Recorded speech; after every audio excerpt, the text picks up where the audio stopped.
চিন্তা করে শুনেন যে এই ইসরাফিল আলাইহিস সালামের সিংহাধ্বনি কত বিকট আর কত মারাত্মক। তার এই বিকট সিংহাধ্বনিতে একটা আসমান নয়, 7 আসমান ফেটে ফেটে একটা আরেকটার উপরে পড়ে যেতে থাকবে। আল্লাহু আকবার। আল্লাহ তাআলা কোরআনে কারীমে বলেছেন, ইয়াউমা নাতুবিস সামাআ কাতাইয়িস সিজিল্লি লিল কুতুব। সূরা আম্বিয়ার 104 নম্বর আয়াত। আল্লাহ বলেছেন, কিতাবের পৃষ্ঠাকে যেভাবে গুটিয়ে ফেলা হয়, 7 আসমানকে রব্বুল আলামিন ইসরাফিলের সিংহার ফুৎকারের পরে গুটিয়ে ফেলবে। সেই ফেরেশতাকে সৃষ্টি করার পর ওই ফেরেশতা তার মুখের সামনে সিংহা নিয়ে বসে আছেন, আর আরশে আজিমের দিকে তিনি কান পেতে আছেন। কখন আল্লাহ তাআলা তাকে হুকুম করেন, যখনই আল্লাহ তাআলা তাকে হুকুম করবেন, হুকুমের সঙ্গে সঙ্গে তিনি তার সিংহায় ধ্বনি বাজাবেন, সিংহায় ফুৎকার দিবেন। যেই দিন তিনি সিংহায় ফুৎকার দিবেন সেই দিন হলো জুমার দিন। জুমার দিনে সূর্য যখন পশ্চিম আকাশ থেকে উদিত হবে, আল্লাহর হুকুমে ইসরাফিল আলাইহিস সালাম সিংহায় ফুৎকার দিবেন, আর তার এই সিংহার বিকট ধ্বনিতে কিয়ামতের ঘটনা মোট 2 পর্বে অনুষ্ঠিত হবে। তিনিও সিংহায় ফুৎকার দিবেন মোট 2 বার। জুড়ে বলেন কয়বার? 2 বার সিংহাধ্বনি দেওয়ার পরে 2 পর্বে 2 রকমের কি চিত্র ঘটবে আল্লাহ তাআলা সূরা ইনফিতারের প্রথম 5 আয়াতে সেটা তুলে ধরেছেন। প্রথমবারে তিনি যখন সিংহায় ফুৎকার দিবেন, মহাবিশ্বের সবকিছু লন্ডভন্ড চূর্ণ বিচূর্ণ মেসাকার হয়ে যাবে। আল্লাহ তাআলা সূরা জুমারের মধ্যে বলেছেন, ওয়া নুফিখা ফিস সূরি ফাসাইকা মান ফিস সামাওয়াতি ওয়া মান ফিল আরদি ইল্লা মান শাআ আল্লাহ।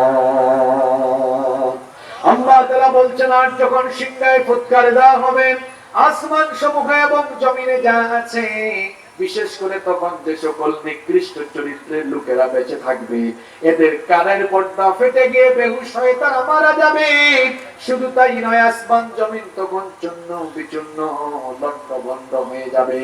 আপনার ভাইয়েরা বাবারা শুনে চিন্তা করেন, একটু উপলব্ধি করার চেষ্টা করেন, সেই সিংহাধ্বনি কতটা বিকট হলে পরে কানের পর্দা ফেটে যায়, সেই সিংহাধ্বনি কতটা ডেঞ্জারাস হলে পরে আসমান জমিন সহ গোটা বিশ্ব চরাচর মহাবিশ্ব উলট পালট লন্ডভন্ড হয়ে যায়। আল্লাহু আকবার। কি অস্বাভাবিক পরিস্থিতি বিরাজ করবে। আল্লাহ বলছেন, ইদাস সামাউ ফাতারাত ওয়া ইদাল কাওয়াকিবু ইনতাফারাত। ইসরাফিলের সিংহার ফুৎকারে তখন আসমান ছিন্ন বিচ্ছিন্ন হয়ে যাবে, আসমান ফেটে যাবে। যে আসমানের কথা বলা হচ্ছে, এই আসমানের সীমানা, এটা কি আমাদের জানা না অজানা? কথা বুঝেন নাই? আসমানের সীমানা আপনার জানা না অজানা? যারা কথা বললো না বলেন সীমানা কতটুকু বলেন। আপনার পূর্বপুরুষ সবে একত্রিত হয়ে সীমানা বলতে পারবে? সালাইপুরে থেকে মাথা উঁচা করেন, দেখবেন নীল আসমান। পাটনা শহরে যান, সেখানেও নীল আসমান। ঢাকায় গেলে দেখবেন নীল আসমান।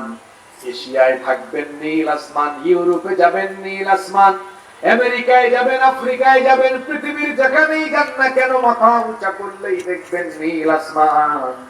অসীম এই আসমানের সীমানা পৃথিবীর বিজ্ঞানও জানে না। আশ্চর্যের ব্যাপার হলো, এই অসীম আসমান, এই সুউচ্চ বিস্তৃত আকাশ আমাদের মাথার উপরে আল্লাহ বানালেন। কেউ কি কোনদিন দেখেছেন তিনি কে? কোন পিলার আছে, খুঁটি আছে? কোন খুঁটি নাই। শুধু তাই নয়, এই আসমানকে তো আল্লাহ তাআলা এমনি এমনি বানান নাই, বরং আল্লাহ এই আসমানকে বানিয়েছেন পৃথিবীবাসীর প্রোটেকশনের জন্য, নিরাপত্তার জন্য। এমনি এমনি বানানো হয়নি। The sky has been built as a roof for the protection of the earth. আল্লাহ তাআলা এই আসমানকে পৃথিবীবাসীর সুরক্ষার জন্য সুরক্ষিত ছাদ বানিয়েছেন। সুবহানাল্লাহ। আপনার বাসায়, আপনার বাড়িতে টিনের চাল আছে, তারপর ছাদ দিয়েছেন। এই ছাদ বা টিনের চাল না থাকলে কি হতো?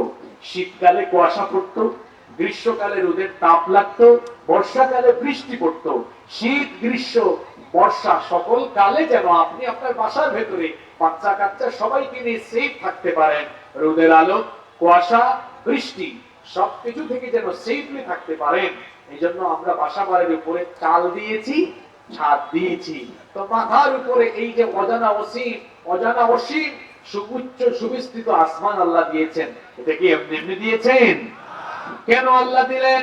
কোরআনে কারীমের 21 নম্বর সূরা সূরাতুল আম্বিয়া এর 32 নম্বর আয়াতে আল্লাহ সেই কথা বলছেন, ওয়াজআলনাস সামাআ সাকফান মাহফুযা। আল্লাহ তাআলা বলছেন, আমি আসমানকে তোমাদের জন্য সুরক্ষিত ছাদ বানিয়েছি। আজকের মহাকাশ বিজ্ঞান এই আয়াতের তাফসীর বোঝা আরো সহজ করে দিয়েছে।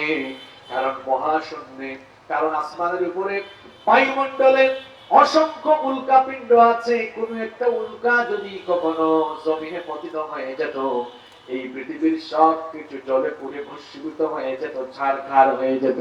কোন উল্কা যেন পৃথিবীর দিকে আসতে না পারে, এজন্য আল্লাহ তাআলা আসমান বানালেন। আসমান বানানোর কারণে কোন উল্কাপিণ্ড আসতে পারে না। এর কারণে গোটা পৃথিবীকে আসমানের মাধ্যমে যিনি সুরক্ষিত রাখার ব্যবস্থা করে দিয়েছেন তিনি কে?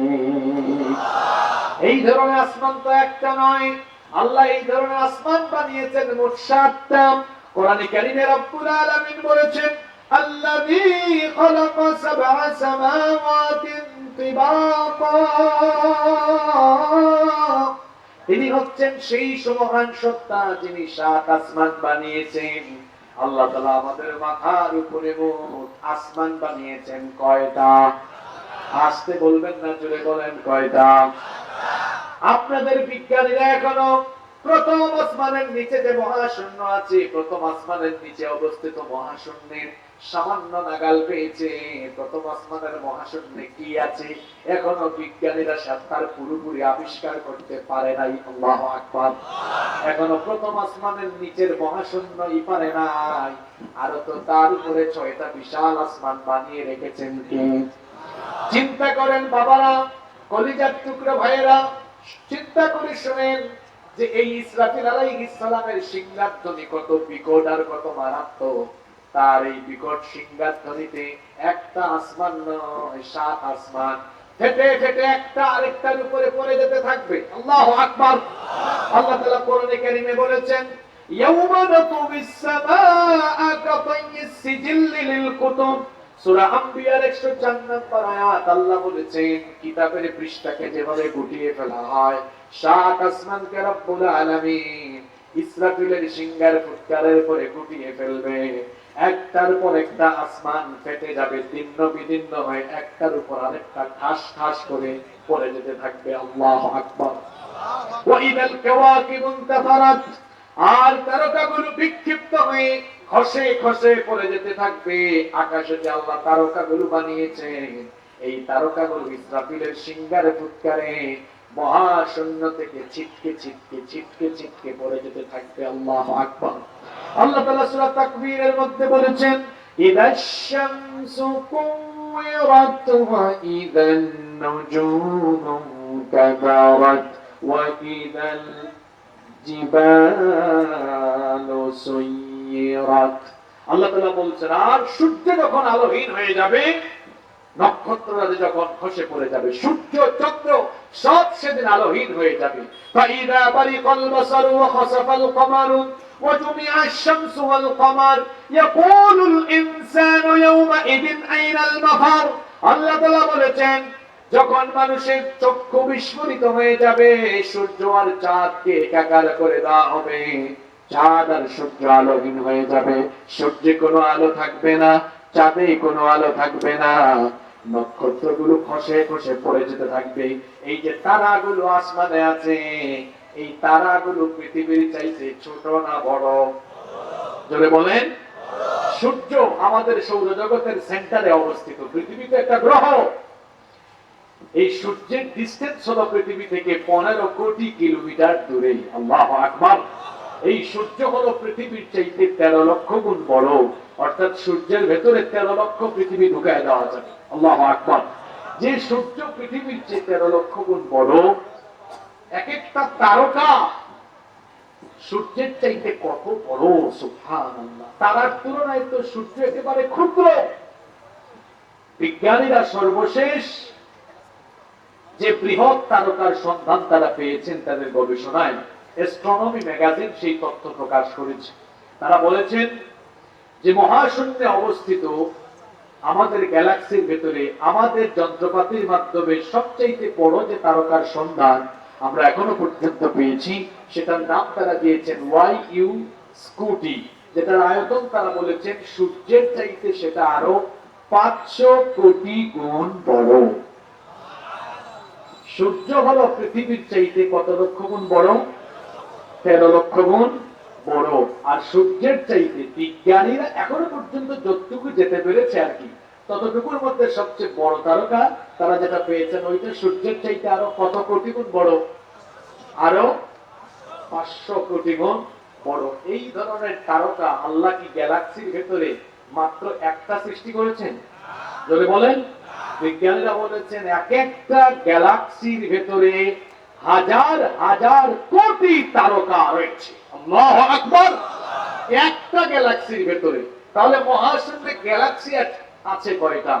বিজ্ঞানের সর্বশেষ প্রাপ্ত তথ্য অনুযায়ী তারা বলেছেন, তারা তো প্রথম আসমানের নিচের মহাশূন্য নিয়ে পড়ে আছেন, তারা বলেছেন প্রথম আসমানের নিচে অবস্থিত মহাশূন্যে আমরা এখনো পর্যন্ত আমাদের গবেষণা অনুযায়ী আমরা যতটুকু যেতে পেরেছি, তারা বলেছেন এর পরিমাণ হলো 2 লক্ষ কোটি, 2 লক্ষ কোটি তারকার সন্ধান, 2 লক্ষ কোটি গ্যালাক্সির সন্ধান তারা পেয়েছেন। আল্লাহু আকবার। তাহলে চিন্তা করেন তো, এই বিশাল বিশাল তারকাগুলো ইসরাফিল আলাইহিস সালামের সিংহার ফুৎকারে জায়গায় থাকবে না চূর্ণ বিচূর্ণ হয়ে যাবে? জোরে বলেন। আমি কি আজকে আমাকে কি মাহফিলে সালাইপুর কবরস্থানের মুদ্রাগুলিকে ধরে এনে তারপর রোবট বানাই রেখে এদের সামনে কি ওয়াজ করানো হচ্ছে নাকি? পাবনায় তো আমি নতুন না, গত 7-8 বছর ধরে কথা বলি। এর মধ্যে মাইক ম্যান ভাই ফুৎকার শুরু করেছে না? আমি কি শেষ করে দিব? ভবিষ্যতে এই কাজগুলো করবেন নাই যে মাঝখান থেকে লোক উঠে এর জন্য কমিটি খুলবেন নাই। এই লোক কতক্ষণ বসবে? তার জায়গায় তো আমি থাকলে আমি বসবো না, কারণ 2 ঘন্টা পরে আমাকেও বাথরুমে যাওয়া লাগবে, একবার অন্তত হাজত সারতে হবে। আলোচনার পরিবেশ নষ্ট করে দিয়ে একজন বক্তাকে উঠাবেন, তার কাছে কথা বলতে ভালো লাগবে না। সম্মানিত ভাইরা, বলছিলাম ইসরাফিল আলাইহিস সালামের সিংহার বিকট ধ্বনির কথা। এক সিংহার ফুৎকারে 7 আসমান শেষ, তারকা মণ্ডলী পর্যন্ত খসে খসে পড়ে যেতে থাকবে। আল্লাহু আকবার। এরপরে কি হবে? আল্লাহ বলেছেন ওয়াইদাল বিহারু ফুজ্জিরাত, সাগর ফেটে যাবে। তার আগের সূরায় আল্লাহ বলেছেন ওয়াইদাল বিহারু সুজ্জিরাত, সাগরের মধ্যে আগুন লেগে যাবে। আগের সূরায় বলা হলো আগুন লেগে যাবে, পরের সূরায় বলা হলো ফেটে যাবে। তাহলে কথা কি 2 রকম হয়ে গেল নাকি? না, কথা 2 রকম না, কারণ কোরআনের এক আয়াতের তাফসীর পাওয়া যায় অন্য আয়াতের ভেতরে। আল্লাহ তাআলা আগের সূরায় বলেছেন ওয়াইদাল বিহারু সুজ্জিরাত, আর যখন সাগরে আগুন লেগে যাবে, পরের সূরায় বললেন ওয়াইদাল বিহারু ফুজ্জিরাত, আর যখন সাগর ফেটে যাবে। তাহলে 2 রকম অবস্থা কেমনে ঘটবে? এবার শুনেন। ইসরাফিল আলাইহিস সালামকে আল্লাহ যখন হুকুম করবে আর তিনি যখন সিংহায় ফুৎকার মারবেন, তাম দুনিয়ায় তখন এক ভয়াবহ ভূমিকম্প অনুষ্ঠিত হবে। এখন তো ভূমিকম্প বাংলাদেশে হলে পাশের দেশে হয় না, এক মহাদেশে হলে আরেক মহাদেশে হয় না, কিন্তু সেই দিন ইসরাফিল আলাইহিস সালামের ভয়াবহ সিংহার ফুৎকারে গোটা পৃথিবী, গোটা মহাবিশ্ব একসাথে কেঁপে উঠবে। আল্লাহু আকবার। এজন্য আল্লাহ ভূমিকম্পের নামে একটা সূরাও দিয়েছেন, সূরার নাম হলো সূরাতুল জিলজাল। এই সূরার প্রথম আয়াতে আল্লাহ বলেছেন ইযা যুলজিলাতিল আরদু জিলজালাহা, যখন গোটা পৃথিবীকে প্রবলভাবে প্রকম্পিত করা হবে। আমরা আল্লাহর কাছে জানতে চাইলাম আল্লাহ সেই ভূকম্পনটা কেমন হবে? আল্লাহ অন্য আয়াতে জবাব দিয়ে দিলেন ইন্না যালজালাতাস সাআতি শাইউন আযীম, নিশ্চয়ই সেই ভূকম্পন হবে অত্যন্ত বিরাট, অত্যন্ত মারাত্মক। সেই ভূকম্পনের সাথে সাথে কি হবে? টাওয়ারগুলো খসে পড়ে যাবে, মাটির সাথে মিশে যাবে। আকাশের দিকে মাথা উঁচু করে দাঁড়িয়ে থাকা পাহাড়গুলো দুনা তুলার মতো উড়ে যাবে। গাছপালা তরুলতা বৃক্ষরাজি যা আছে সবকিছু লণ্ডভণ্ড হয়ে যাবে। যখন একটা ভূমিকম্প হবে, সেই ভূমিকম্পের কারণে সাগরের তলদেশ ফেটে যাবে। সাগরের তলদেশ ফেটে গিয়ে সাগরের পানি ভূ অভ্যন্তরে নেমে যাবে। মেরিন সায়েন্স, সমুদ্র বিজ্ঞান নিয়ে যারা গবেষণা করেছেন তারা বলেছেন সাগরের ভূ অভ্যন্তরে আগ্নেয়গিরি আছে, উত্তপ্ত লাভা সেখানে টকবক করছে। ইসরাফিলের সিংহার ফুৎকারে যখন সাগরের তলদেশ ফেটে যাবে, তলদেশ ফেটে যাওয়ার কারণে সাগরের পানি সাগরের নিচে নেমে গিয়ে সেই উত্তপ্ত লাভার সাথে মিশে যাবে। সেই দিন পানি তার মূল উপাদানে ফিরে যাবে। পানির মূল উপাদান হলো অক্সিজেন এবং হাইড্রোজেন। একটা চলতে সাহায্য করে আর একটা জ্বালাতে সাহায্য করে। যখন অক্সিজেন হাইড্রোজেন পানি তার মূল উপাদানে ফিরে যাবে, সাগরে সেদিন পানি থাকবে না। ভূমিকম্পের কারণে ভূ অভ্যন্তর ফেটে সাগরের পানি নিচে নেমে লাভার সাথে মিশ্রণ ঘটে। সাগরের মধ্যে সেদিন দাউ দাউ করে আগুন জ্বলে উঠবে। আল্লাহু আকবার। ডেঞ্জারাস পরিস্থিতি, বিভৎস, কি মারাত্মক পরিস্থিতি! এইরকম করে গোটা বিশ্ব জগৎ লন্ড ভন্ড চূর্ণ বিচূর্ণ মেসাকার হয়ে যাবে ইসরাফিলের একটা ফুৎকারে। জোরে বলেন কয়টা ফুৎকার? একটা ফুৎকারে সব শেষ, কিছুই থাকবে না। আল্লাহ তাআলা তখন ইসরাফিল আলাইহিস সালামকে বলবেন, ইসরাফিল তুমি আবার দ্বিতীয়বার সিংহায় ফুৎকার দাও। দ্বিতীয়বার সিংহায় ফুৎকার দিয়ে তোমার দায়িত্ব তুমি কমপ্লিট করো, দায়িত্ব শেষ করো। ইসরাফিল আলাইহিস সালাম এবার দ্বিতীয়বার সিংহায় ফুৎকার মারবেন। দ্বিতীয়বার সিংহায় ফুৎকারের পরে কিয়ামতের দ্বিতীয় পর্ব আরম্ভ হবে। আল্লাহ সূরা ইনফিতারের 4 নম্বর আয়াতে বললেন, ওয়া ইদাল কুবুরু বু'থিরাত। আর যখন কবরগুলো উন্মোচিত হয়ে যাবে, সালাইপুর কবরস্থানের কবরের উপরের মাটি সরে যাবে, সারা দুনিয়ার কবরস্থানের উপরের মাটি সরে যাবে, কবরগুলো উন্মোচিত হয়ে যাবে। আল্লাহ তাআলা সূরা আদিয়াতের মধ্যে বলেছেন, আফালা ইয়ালামু ইযা বু'থিরা মা ফিল কুবুর। মানুষ কি ওই সময়টার কথা জানে না যখন কবর উন্মোচিত হয়ে যাবে, কবর খুলে যাবে। কবরগুলো যখন খুলে যাবে, এটা ইসরাফিলের কয় নাম্বার ফুৎকারের পরের অবস্থা? 2 নাম্বার ফুৎকারের পর কবর খুলে গেল। সেদিন আপনারা সবাই উঠবেন, আমিও উঠবো, আমরা সবাই উঠবো। প্রশ্ন হলো কিভাবে উঠবো? কি সুন্দর সুন্দর জামা কাপড় গায়ে দিয়ে আপনারা এসেছেন, কত সুন্দর সুন্দর টুপি দিয়ে আপনারা এখানে এসেছেন, কিন্তু দ্বিতীয় সিংহার ফুৎকারের পরে যখন কবর খুলে যাবে, মানুষ যখন কবর থেকে উঠবে, কোন অবস্থায় উঠবে সেটা আল্লাহর নবী বলেছেন, ইউহশারুন নাসু ইয়াওমাল কিয়ামাতি হুফাতান হুফাতান উরাতান গারলা। আল্লাহর নবী বলেছেন মানুষ সেদিন কবর থেকে উলঙ্গ অবস্থায় উঠবে। গায়ে কোনো কাপড় চোপড় থাকবে না, পায়ে কোনো জুতা থাকবে না, নগ্ন পদে খালি পায়ে মানুষ উঠবে। এমনকি খাতনাবিহীন অবস্থায় মানুষ কবর থেকে উঠবে, দণ্ডায়মান হবে। মানুষের গায়ে কোনো কাপড় চোপড় সেদিন থাকবে না। আমাদের মা উম্মুল মুমিনিন আয়েশা রাদিয়াল্লাহু আনহা তিনি বললেন, ওগো আল্লাহর নবী, গায়ে যদি কারোরই কাপড় চোপড় না থাকে, এই রকম যদি উলঙ্গ অবস্থায় কবর থেকে আমরা উঠি, তাহলে আমার কি সেদিন শরম লাগবে না? আমার কি সেদিন লজ্জা লাগবে না?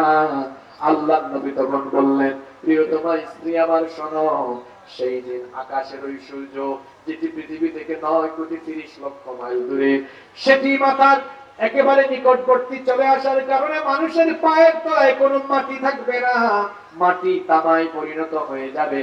মানুষের মাথার চান্দি ফেটে মগজগুলো উতরে উতরে গলে গলে গলে গলে বেয়ে বেয়ে পড়তে থাকবে। পিপাসার যন্ত্রণায় কাতর হয়ে মানুষের জিহ্বা বের হয়ে কুকুরের মতো নাভিস্থল পর্যন্ত ঝুলতে থাকবে। গোটা হাসরের ময়দান জুড়ে শুধু আজারি চিৎকার চেঁচামেচি শোনা যাবে। আল্লাহর সামনে মানুষ দাঁড়াবে, বিচারের সম্মুখীন হবে। এই ভয়ে মানুষ যে সেদিন মাথাটা নিচের দিকে করে রাখবে, উপরের দিকে মাথাটা তোলার সাহস সেদিন করতে পারবে না। আল্লাহু আকবার। মানুষ ময়দানে মাহশর, হাসরের ময়দানে কবর থেকে উঠে হাজির হয়ে যাবে। আল্লাহ পরের আয়াতে বলছেন, আলিমাত নাফসুম মা কদ্দামাত ওয়া আখারাত। প্রতিটি মানুষকে তার আগের পরের সবকিছু জানিয়ে দেওয়া হবে। আপনি আপনার জীবনে যা করেছেন সবকিছু হাসরের ময়দানে যার হুকুমে ফাঁস করে দেওয়া হবে তিনি কে? আসতে বলবেন না, জোরে বলেন তিনি কে? আমরা এসেছিলাম কার কাছ থেকে, চলে যাব কার কাছে?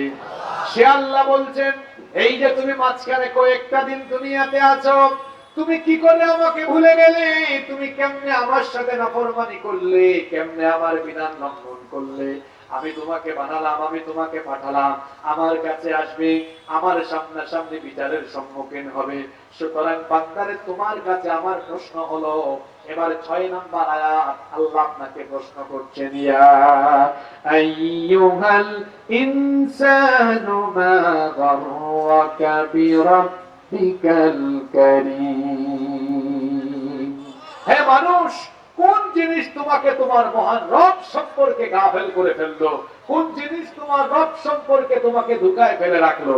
আযান দেয়, তুমি নামাজে যাও না, তুমি পর্দা মেইনটেইন করে চলো না, তুমি তোমার স্ত্রীর হক আদায় করো না, পিতা মাতার খেদমত করো না, কোরআনের আন্দোলনের সাথে না থেকে তার বিরোধিতা করো, তুমি ইসলামের বিরুদ্ধে কাজ করো, সুযোগ পেলে সুদ খাও, ঘুষ খাও, অন্যায় করো, দুর্নীতি করো, মানুষের উপরে জুলুম করো, আমি তোমাকে পাঠালাম, আমার কাছেই আসবে, আমার সামনে বিচারের সম্মুখীন হবে। সুতরাং কোন জিনিস তোমাকে তোমার মহান রব সম্পর্কে ধোঁকায় ফেলে রাখলো, গাফেল করে রাখলো? কেমনে তুমি আমার সাথে সীমা লঙ্ঘন করো, নাফরমানি করো, অথচ আমি তোমার সেই আল্লাহ।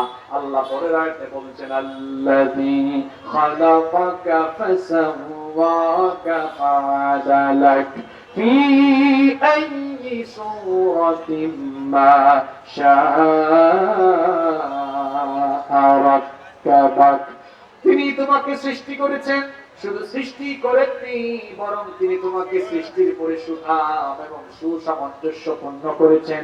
এরপরে ফি আইয়ি সূরাতিন মা শাআ রাক্কাবাক, তিনি যেমনটা সুরত দিতে চেয়েছেন ঠিক তেমনটা সুরত দিয়ে কত সুন্দর করে আমাদেরকে বানিয়েছেন কে? আরো জোরে বলেন কে?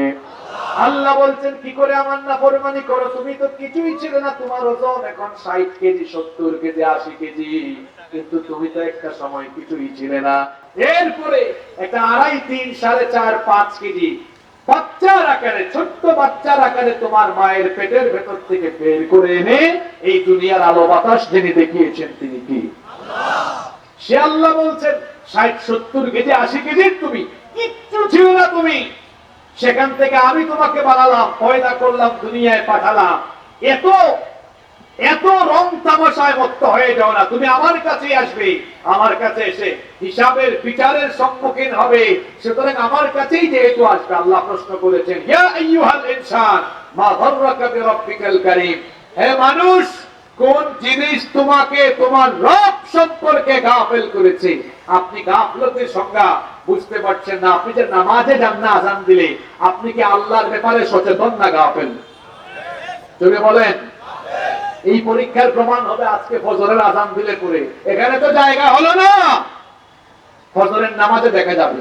আমার দেশে বহু মানুষের নাম আছে ফজর আলী, ফজরের নামাজ পড়ে না।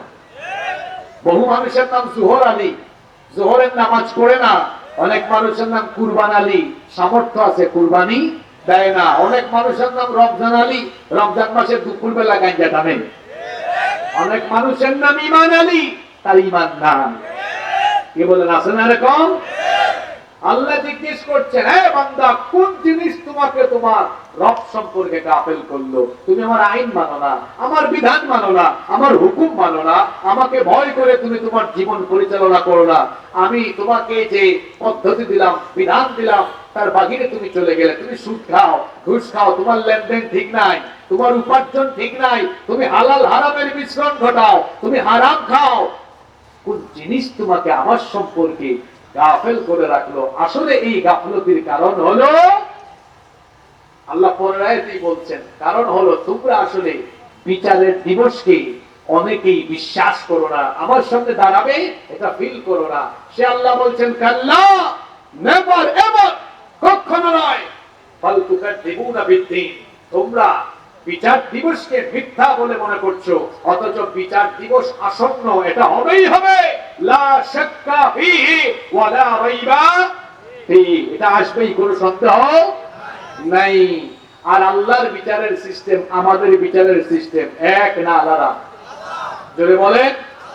আমাদের বিচারে আগ্রাসী মনোভাব আছে, আমাদের বিচারে জুলুম আছে, অবিচার আছে, আমাদের বিচারে মাঝে মাঝে দেখা যায় নিরপরাধী মানুষও অনেক সময় জুলুমের সম্মুখীন হয়ে যায়। আমাদের বিচারে দেখা যায় নিরপরাধ মানুষ, ওই যে অপরাধ করে একজন সাজা পায়, আরেকজন বাস পুড়িয়েছে, একজন মামলা খাইছে আরেকজন। এরকম মাঝে মাঝে হয় কি হয় না? যদি বলেন হয় কি হয় না? আল্লাহর বিচারের সিস্টেম এরকম নয়।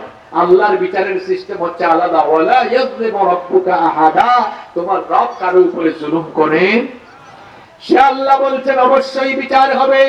তোমরা মনে করছো আমার সামনে হাজির হবে না, অবশ্যই হাজির হবে।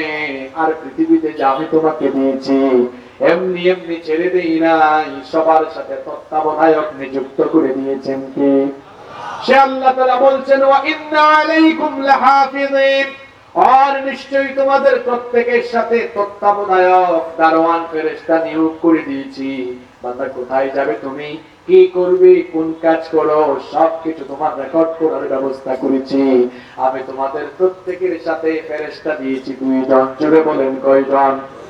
আল্লাহ তাআলা বলছেন ইয ইয়াতালাক্কাল মুতালাক্কিয়ানি আনিল ইয়ামিনি ওয়া আনিশ শিমালি কাঈদ মা ইয়ালফিযু মিন কাওলিন ইল্লা লাদাইহি রাকীবুন আতীদ।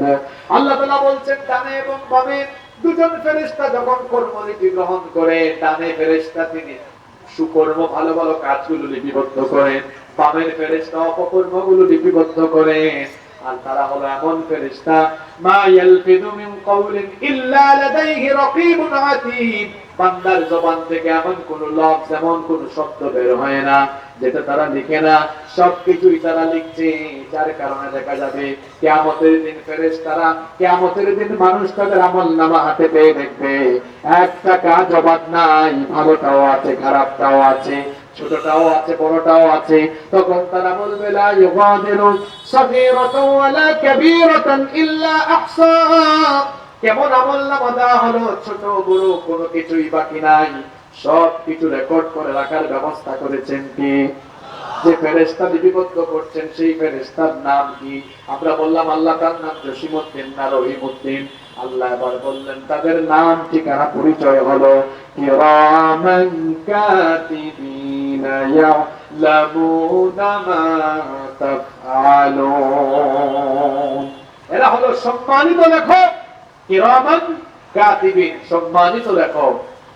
আল্লাহ তাআলা কি শব্দ চয়ন দেখেন, সম্মানিত লেখক, অর্থাৎ এমন কোন কাজ তারা করেন না যা অসম্মানজনক হয়। যেমন আমরা মাঝে মাঝে অনেক মানুষের নাম আছে আব্দুল করিম, কিন্তু কামকাজ ভালো না। অনেক মানুষ সম্মানিত চেয়ারে বসে, সম্মানিত জায়গায় বসেও অসম্মানের কাজ করে না? যদি বলেন করে না? সম্মানিত জায়গায় বসে অসম্মানের কাজ করে। কিন্তু এই যে ফেরেশতা, আল্লাহ তাআলা বলছেন এই ফেরেশতারা হলেন এমন, এরা অসম্মানের কোনো কাজ করেন না।